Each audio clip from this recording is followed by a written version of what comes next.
Dengue আক্রান্ত হয়ে প্রতিদিনই মানুষ মারা যাচ্ছে। এবছর এখন পর্যন্ত আক্রান্তের সংখ্যা প্রায় 65,000-এরও বেশি এবং এই সংখ্যাটি প্রতিদিনই বাড়ছে। অথচ সামান্য কিছু তথ্য জানা থাকলে ডেঙ্গু থেকে মৃত্যুর ভয়াবহতা অনেকাংশে কমানো সম্ভব। প্রথমে চলেন দেখা যাক আপনার জ্বর হলে সেটা কি ডেঙ্গু কিনা তা কিভাবে বুঝবেন আর কখন হাসপাতালে যেতে হবে। ডেঙ্গু জ্বরের 3টি ধাপ আছে। তার প্রথমটির নাম হচ্ছে ফেব্রাইল ফেজ।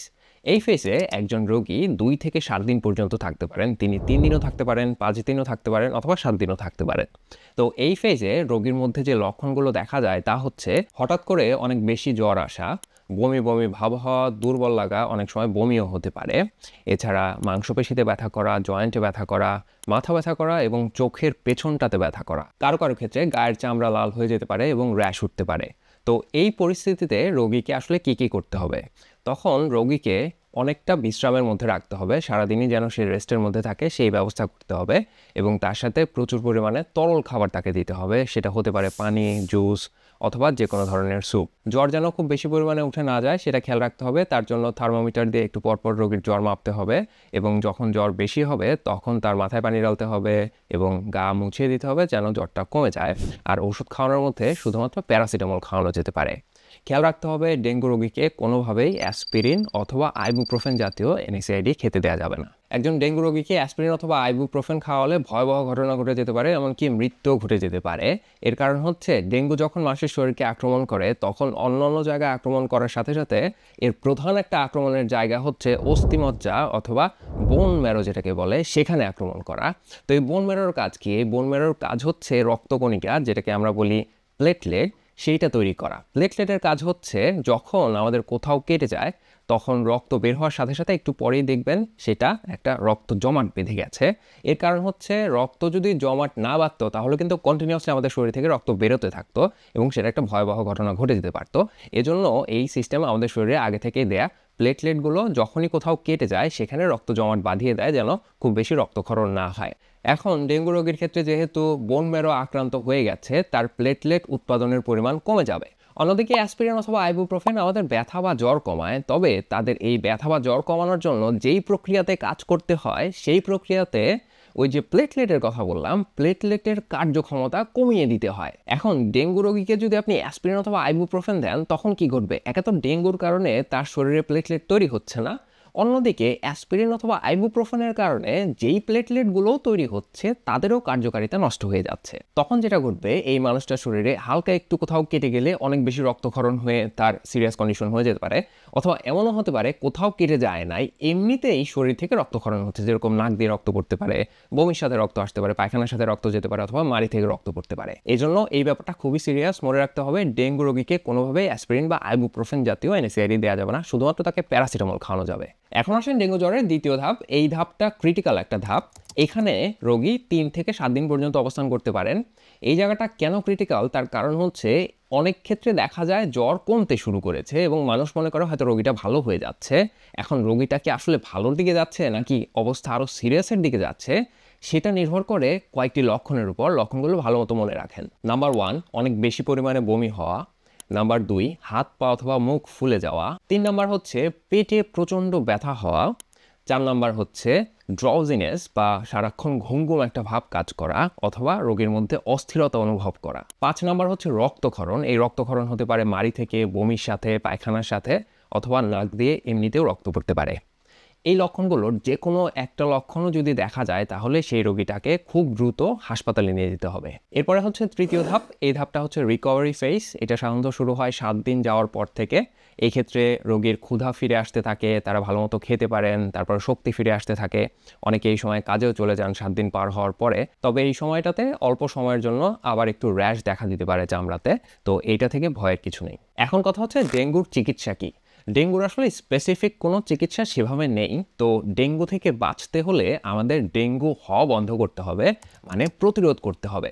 তো প্রতিরোধের যে বিষয়গুলি আছে সেগুলোতে যাওয়ার আগে আমি আপনাদেরকে একটা মজার গল্প বলি। ডেঙ্গু ভাইরাসটা হচ্ছে এক ধরনের বুদ্ধিমান হ্যাকার। এরা মানুষের শরীরের কোষের মধ্যে ঢুকে কোষের সিস্টেমটাকে হ্যাক করে তাদের নিজেদের বংশ বিস্তার করে এরপর মানুষটাকে অ্যাটাক করে। ঘটনা শুরু হয় যখন একটা ডেঙ্গু ভাইরাস বহনকারী এডিস মশা একজন মানুষকে কামড়ায়। তো কামড়াবে কোথায়? স্কিনের কোনো একটা জায়গাতে, ত্বকের কোথাও। তো কামড়ানোর পরে এই মশার লালার সাথে ডেঙ্গু ভাইরাস সেই স্কিনের মধ্যে ঢুকে পড়ে। তো আমরা সবাই জানি আমাদের শরীরে রোগ প্রতিরোধ ক্ষমতার যে কোষগুলো আছে তারা আমাদের পুরো শরীরের মধ্যে ছড়ানো। তো কোষে সেইখানে ধরে নিলাম আমাদের রোগ প্রতিরোধ ক্ষমতার ল্যাঙ্গারহ্যান্স কোষরা আছে। তো ধরেন এই ল্যাঙ্গারহ্যান্স কোষগুলো হচ্ছে একরকম আমাদের ডিটেকটিভ পুলিশের মতো। তো এদের কাজ হলো কি, যখন বাইরে থেকে কোনো কিছু চামড়া দিয়ে প্রবেশ করবে, ও যখন বুঝতে পারবে যে এইটা আসলে আমাদের শরীরের ভেতরের কিছু না, তখন সে সাথে সাথে তাকে ধরে ফেলবে এবং তাকে মেরে ফেলার ব্যবস্থা করবে বা তাকে পরিষ্কার করার ব্যবস্থা করবে। এখন ডেঙ্গু ভাইরাস যেই স্থানে ঢুকেছে সেখানকার স্থানীয় যে ডিটেকটিভরা আছেন তারা গিয়ে সরাসরি তাকে ধরে ফেলে। এখন তাদের তো আর এই আইডিয়া নাই যে এইটা হচ্ছে মহাবুদ্ধিমান ডেঙ্গু ভাইরাস, ওরা ভাবে হয়তো নর্মাল চোর ছাচোর, ওরা ধরে মেরে ফেলার ব্যবস্থা করে। কিন্তু ডেঙ্গু করে কি, উল্টো ওদের শরীরে ঢুকে পড়ে, ওর মধ্যে যে ভাইরাল আরএনএ আছে সেটাকে উন্মুক্ত করে দেয়। এই ভাইরাল আরএনএ তখন ওই ল্যাঙ্গারহ্যান্স কোষের মধ্যে একটা থেকে দুইটা থেকে চারটা এরকম করে রেপ্লিকেট করতে করতে সংখ্যায় অনেক বাড়িয়ে ফেলে। এরপরে এরা গিয়ে ওই ল্যাঙ্গারহ্যান্স কোষের যে বিভিন্ন যন্ত্রপাতি আছে তাদের শরীরে, তাদের নিজেদের কাজকর্ম করার জন্য ওরা বিভিন্ন প্রোটিন তৈরি করে, ওদের বিভিন্ন চলাফেরা বা বিভিন্ন কাজকর্মের জন্য সেই সিস্টেমটাকে ওরা হ্যাক করে ফেলে। হ্যাক করে এই নতুন ভাইরাল আরএনএগুলো প্রত্যেকটা একটা করে নতুন ডেঙ্গু ভাইরাস তৈরি করে, যার ফলে ওই কোষের মধ্যে একটা ডেঙ্গু ভাইরাস ঢুকে অনেকগুলো হয়ে যায় এবং এরপরে তারা সেই কোষ থেকে বের হয়ে আরেকটা কোষে আক্রমণ করে। এখন আমাদের এই রোগ প্রতিরোধ ক্ষমতার সিকিউরিটি গার্ডগুলোর মধ্যে কিছু কিছু কোষ আছে যাদেরকে রেগুলারলি লিম্ফ নোডে যেতে হয়। লিম্ফ নোডটাকে বলতে পারেন হচ্ছে সেন্ট্রাল যোগাযোগ ব্যবস্থা, সেখানে গেলে রক্তের সাথে কানেকশন হয়। সো ভাইরাসটা যখন ডেনড্রাইটিক সেলের মধ্যে চলে যাচ্ছে, তার মানে কি হচ্ছে, ডেনড্রাইটিক সেলের সাথে করে সে কিন্তু লিম্ফ নোডে চলে গেল। লিম্ফ নোডে যাওয়া মানে হচ্ছে রক্তে প্রবেশ করে ফেলা, আর রক্তে প্রবেশ করে ফেলা মানে হচ্ছে পুরো শরীরে ছড়িয়ে যাওয়া এবং যত খুশি তত রেপ্লিকেট করা এবং সম্মিলিতভাবে একটা শরীরকে আক্রমণ করা। এখন কথা হচ্ছে মানুষ কিভাবে এই ডেঙ্গুর বিরুদ্ধে যুদ্ধ করে জিতে আসে। ডেঙ্গু ভাইরাসটা যখন ডেনড্রাইটিক সেলের সাথে সেন্ট্রাল স্টেশনে গেল, মানে লিম্ফ নোডে গেল, তখন ডেনড্রাইটিক সেল আর একটা কাজ করে। সে আমাদের যে সেন্ট্রাল সিস্টেম আছে সেখানে জানিয়ে দেয় যে বাইরে থেকে কিছু লোকজন প্রবেশ করেছে, এরা আমাদের সিস্টেম হ্যাকিং করা শুরু করেছে এবং আক্রমণ করা শুরু করেছে। তারা দেখতে এই রকম, তাদেরকে আমাদের মেরে ফেলতে হবে। সাথে সাথে আমাদের পুরো শরীরের অ্যালার্ম সিস্টেম চালু হয়ে যায় এবং আমাদের ইমিউন সিস্টেম এই ডেঙ্গুর বিরুদ্ধে যুদ্ধের প্রস্তুতি নেওয়া শুরু করে। আমাদের রোগ প্রতিরোধ সিস্টেমের মধ্যে একটা স্পেশাল ফোর্স আছে, এদের নাম হচ্ছে সাইটোটক্সিক টি সেল। এরা কি করে, যেই কোষগুলোকে ডেঙ্গুরা গিয়ে হ্যাক করে ফেলেছিল তাদেরকে গিয়ে প্রথমে ধরে যে ভাই তোমাদেরকে যেহেতু হ্যাক করে ফেলেছে, তোমাদেরকে আর আমরা বাঁচিয়ে রাখতে পারছি না, সরি। এই কোষগুলোকে প্রথমে তারা মেরে ফেলে। বি সেল নামে এক ধরনের কোষ আছে, ওদের কাজ হচ্ছে অ্যান্টিভাইরাস তৈরি করা। মানে আমাদের শরীরের ক্ষেত্রে তো আর অ্যান্টিভাইরাস তৈরি হয় না, আমাদের শরীরে তৈরি হয় হচ্ছে অ্যান্টিবডি। এই অ্যান্টিবডিটা ওরা এমনভাবে তৈরি করে, তার জন্য ওদের দরকার হয় হলো ভাইরাসের শরীরের একটা কোনো কিছু, সেটা দেখে সেই অনুযায়ী তারা টার্গেট করে এই অ্যান্টিবডিগুলো তৈরি করে। তো এই অ্যান্টিবডিগুলো তৈরি করে তারা রক্তের মধ্যে ছড়িয়ে দেয়। ছড়িয়ে দিলে তখন কি হয়, রক্তের মধ্যে মুক্ত যে ভাইরাসগুলো ঘোরাঘুরি করছিল, এই অ্যান্টিবডিগুলো সবগুলোকে গিয়ে ধরে ফেলে। তখন কি হয়, আমাদের শরীরে ম্যাক্রোফেজ নামে এক ধরনের কোষ আছে, এদের কাজ হচ্ছে সিটি কর্পোরেশনের মতো। ওই যে অ্যান্টিবডি গিয়ে ভাইরাসগুলোকে আটকে ধরে রেখেছে, ম্যাক্রোফেজ গিয়ে ওদেরকে গিয়ে গিলে ফেলে।